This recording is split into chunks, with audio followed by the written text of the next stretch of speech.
Sometimes it feels like the sun will never rise, like the birds will never sing again.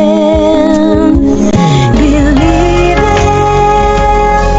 a power greater than what you are going through. When you don't know what to do, keep breathing. That's right. When you don't know what to do, just keep on breathing. From the City of Angels in Los Angeles. Welcome to all my listeners out there in Radio Land. I'm Dave, the Caregiver's Caregiver at caregiverdave.com, along with my lovely young co-host, best-selling author and former mayor of Grover Beach in Central California, Debbie Peterson. Also coming to you live and on demand 24/7 on numerous syndicated radio podcast networks on 30 global audio and video platforms, including iHeartRadio, iTunes, YouTube, Spreaker, SoundCloud, Vimeo, Stitcher Radio, Spotify, CastBox, and a bunch more. In fact, we're proud to be voted number one caregiver podcast on FeedSpot out of thousands and number one caregiver podcast on the top 50 on Player FM. And we have an especially exciting show planned for you today.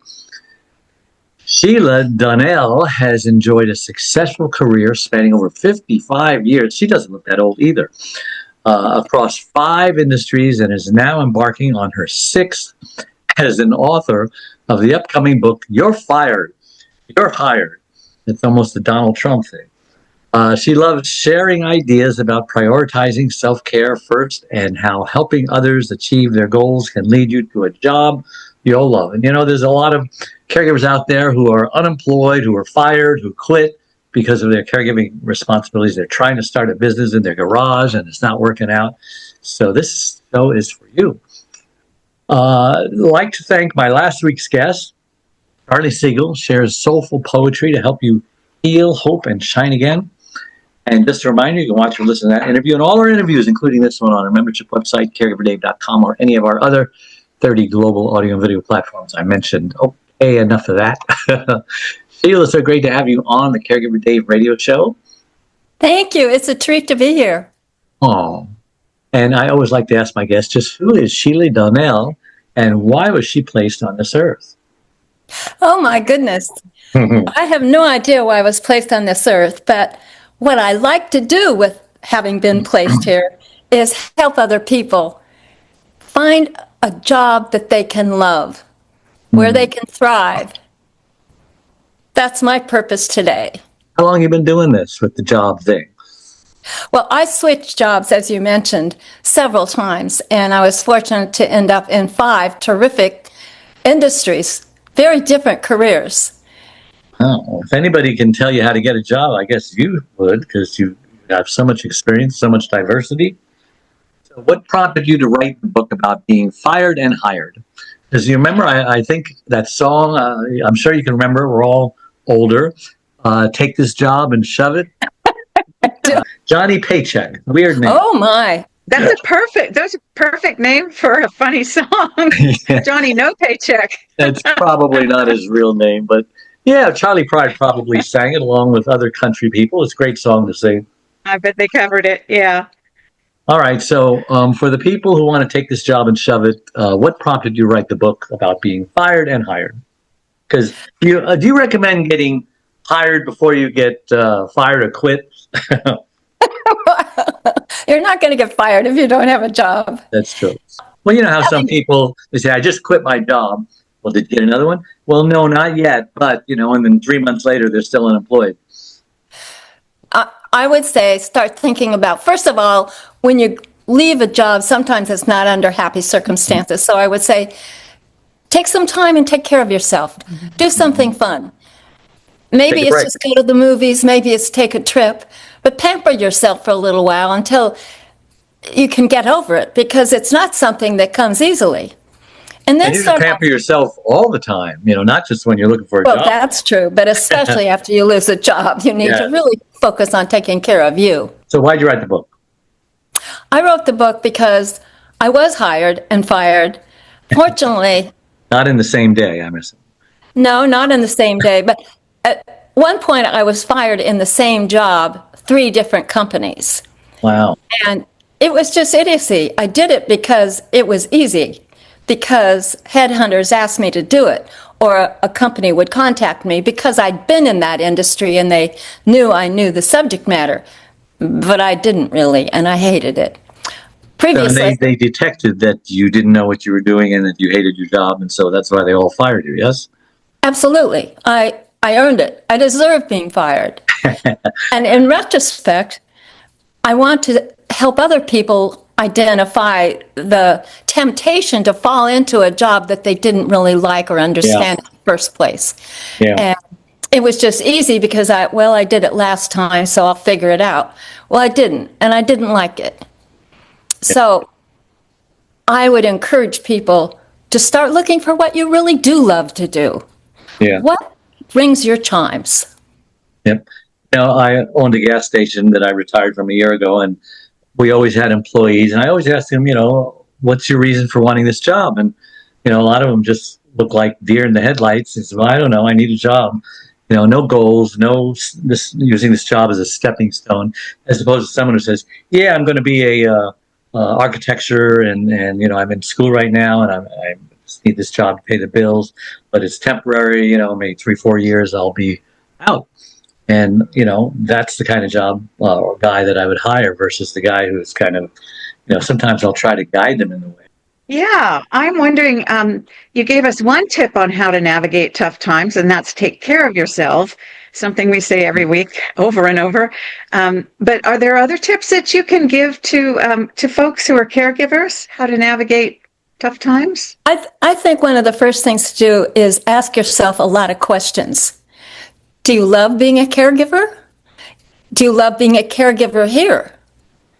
Would you like to be a caregiver somewhere else?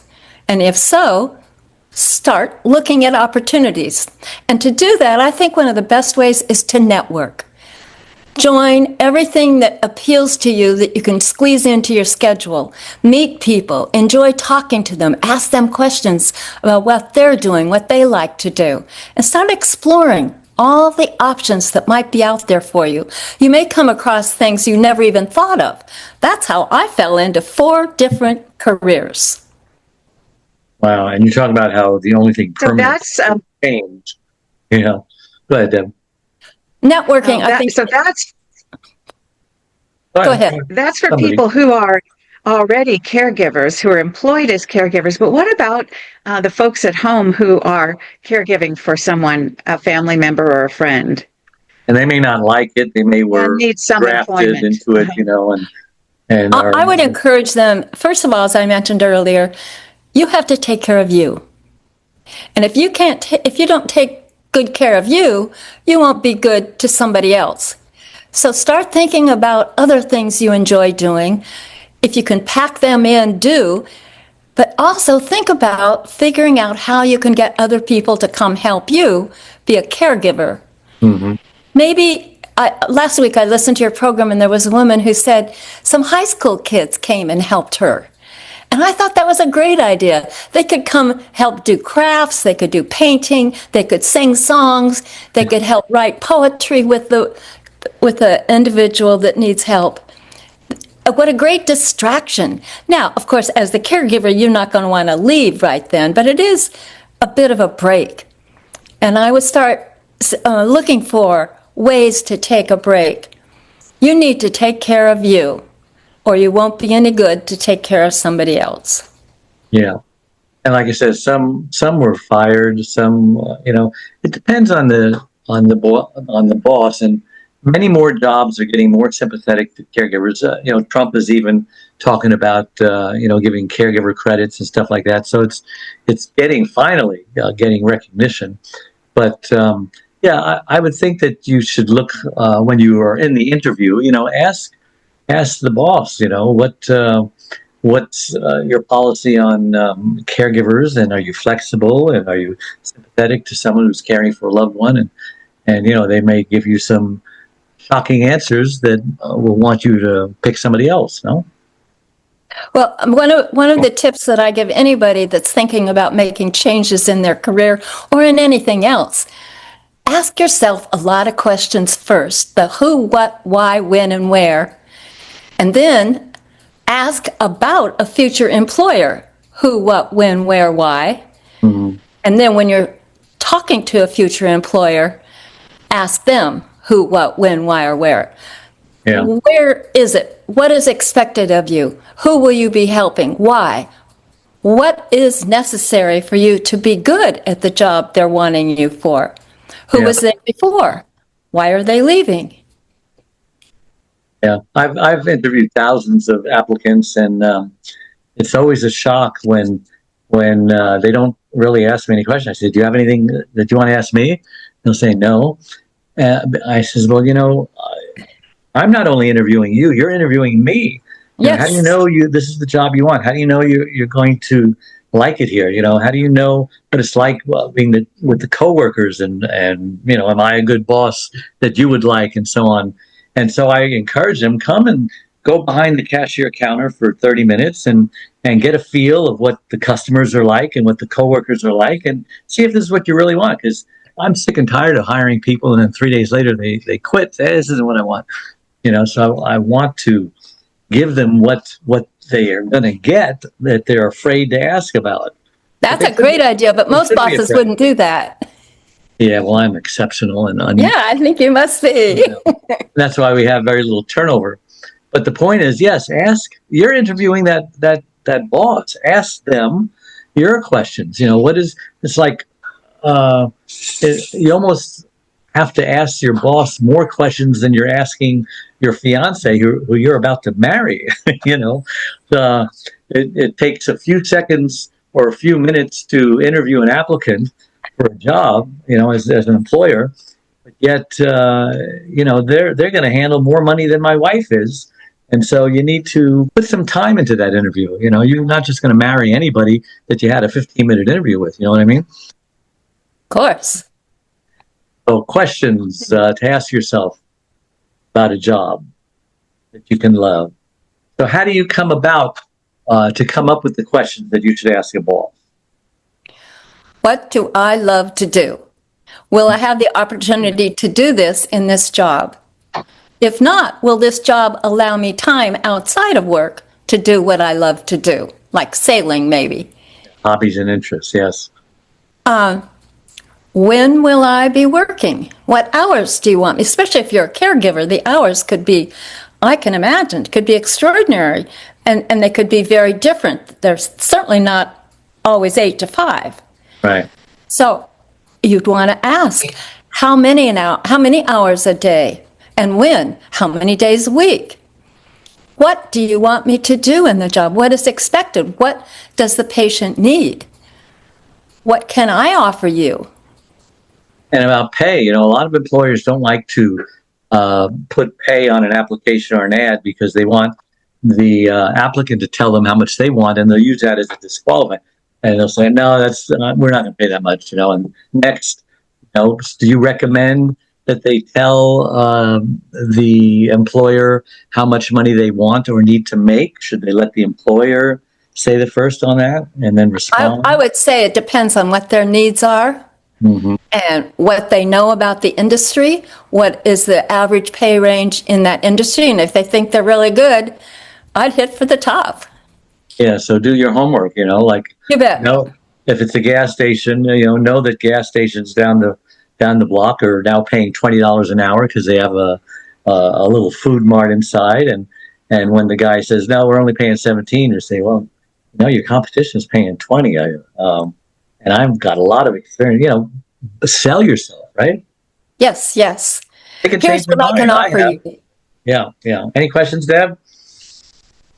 Yeah, I think that there are probably some little quips or mantras or something we can remind ourselves that help us when we're in situations of uncertainty. Can you give us some of your favorites? Oh, well, as I've mentioned to you, the only thing permanent is change.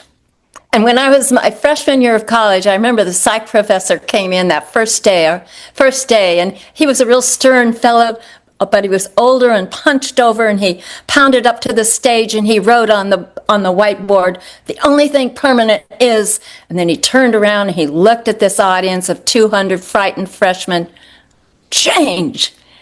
The only thing permanent is change. So if you don't like what's happening now, it's going to change.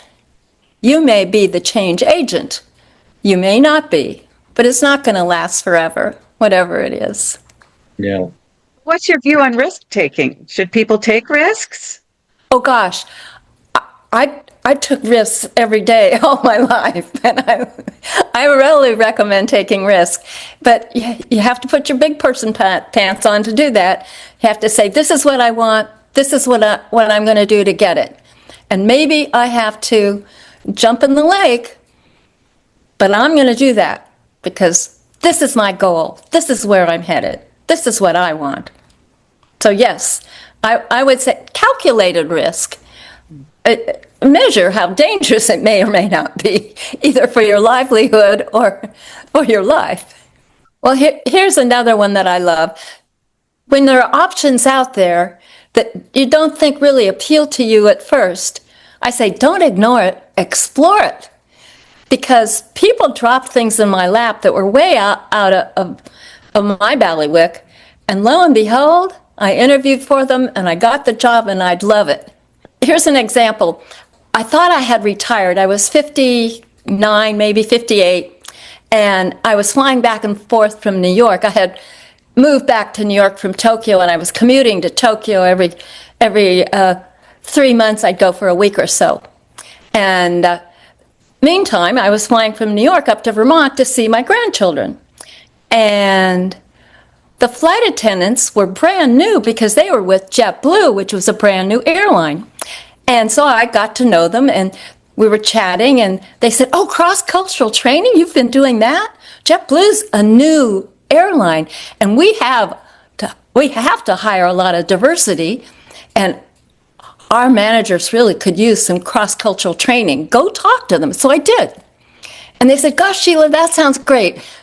We'd like you to do that, but first, we want everybody to start at the bottom. Would you mind working at the counter to learn the industry, or maybe be a flight attendant?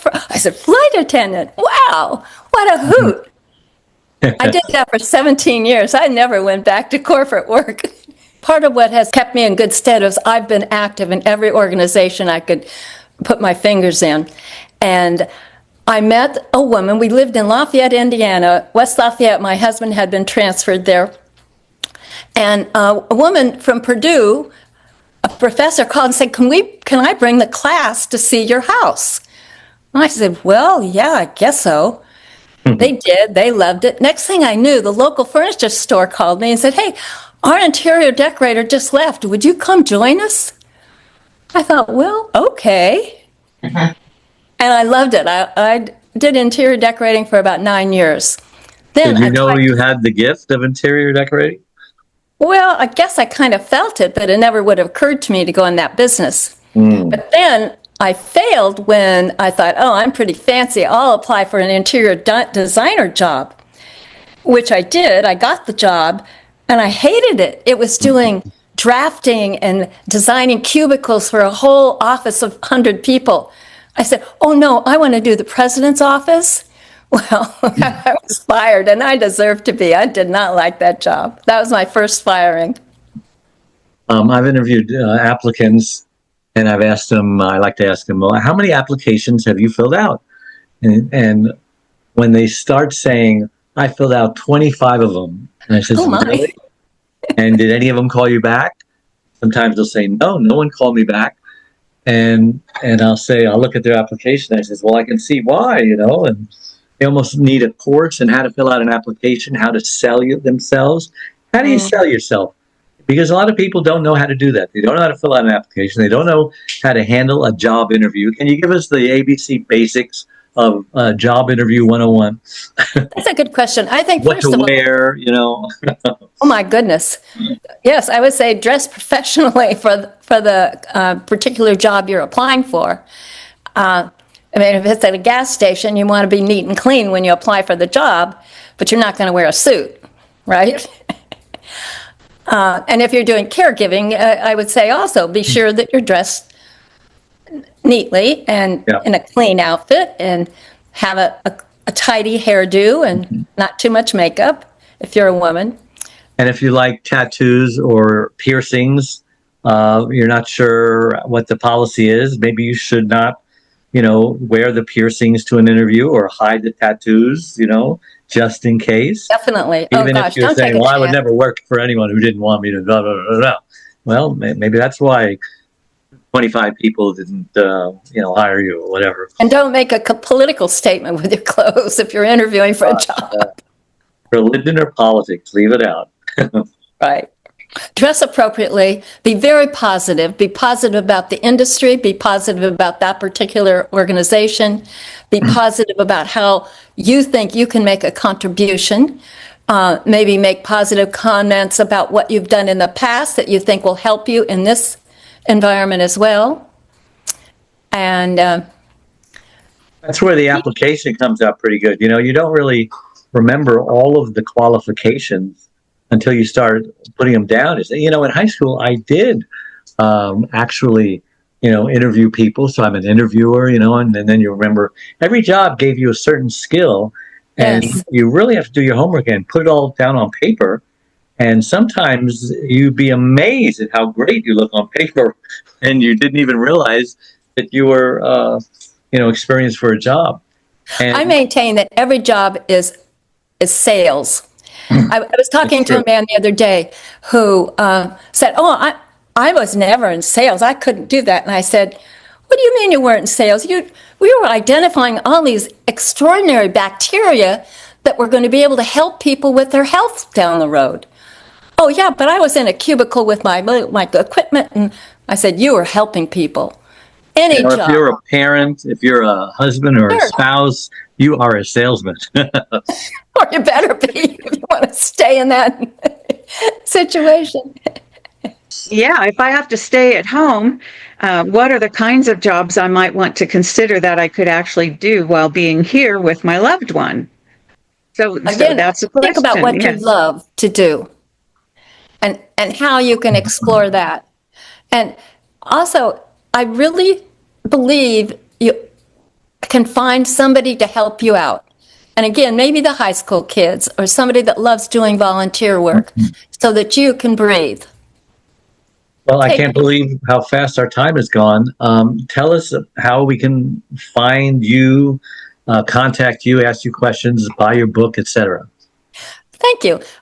Right now, the book I'm hoping will be out at the end of fall, which probably means more like December. And I'm hoping to get a website up soon, but right now, people can reach me at s.donnell, Donnell, at comcast.net. And will there be an opportunity to do pre-sale purchases? Because those Certainly. really help. And in the meantime, I'd also really like to do more public speaking. So I'll give a presentation or a short course to anybody, any place they want. And is the pre-sales set up on Amazon yet or not yet? No, but it will be. Let us know. I will. Right. And Debbie, how can people get a hold of you and find out what Mayor Debbie is all about? Well, you can find me at mayordebbie.com. And also the Wickedly Smart Women book, which you see in the background behind me, is available on Amazon. And I have a whole series of how to participate in local government. And you can just look for Debbie Peterson and Integrity 101 series. That's great. And everybody, remember, all our live shows become recorded pod and videocast on your favorite platform.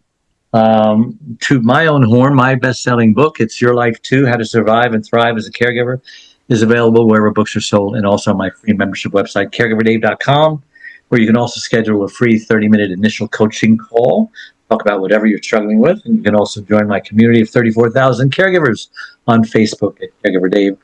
We have lots of tools, resources, videos, this radio show, and much, much more. And hey, if you click the like or follow button on whatever platform you're on right now, it helps us, it helps Google actually reach even more caregivers. So that's a good thing. So again, a big thank you to all my listeners out there all over the world for tuning in, and for my co-host, Debbie, and our guest, Sheila, today. Thank you, everybody, for making us the #1 caregiver podcast on the internet. So until next week, same time, same channel. May God richly bless you all. Thank you, guys. What a delight to be with you today. Thank you for having me. Take care. Bye-bye. Dave Nasani, the Caregiver's Caregiver, has just released his 6th book entitled It's My Life Too, Thrive to Stay Alive as a Caregiver. It was specifically written for caregivers who know they should be putting their needs first, but just don't know how. Dave is the sole caregiver to his wife, Charlene, since 1996. He knows firsthand what caregivers are going through, because he is one. He now speaks all across the country, offering caregivers his amazing caregiver support package.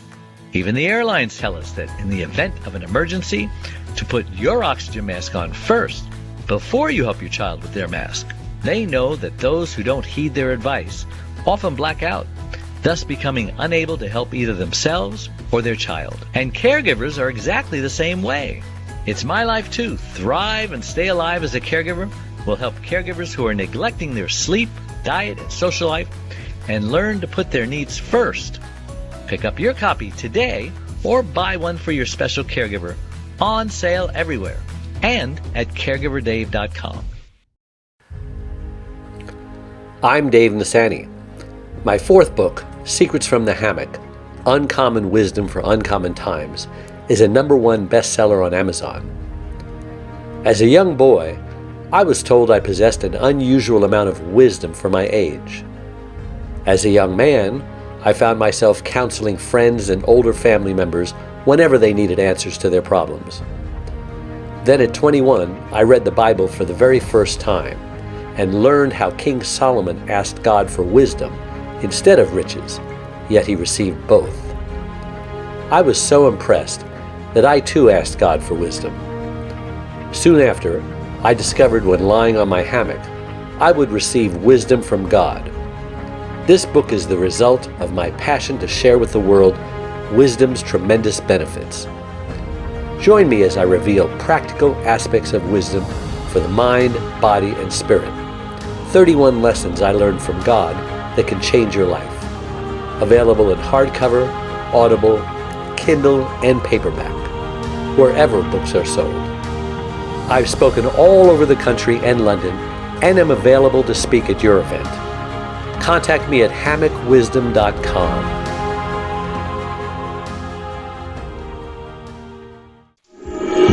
Sometimes it feels like the sun will never rise, like the birds will never sing.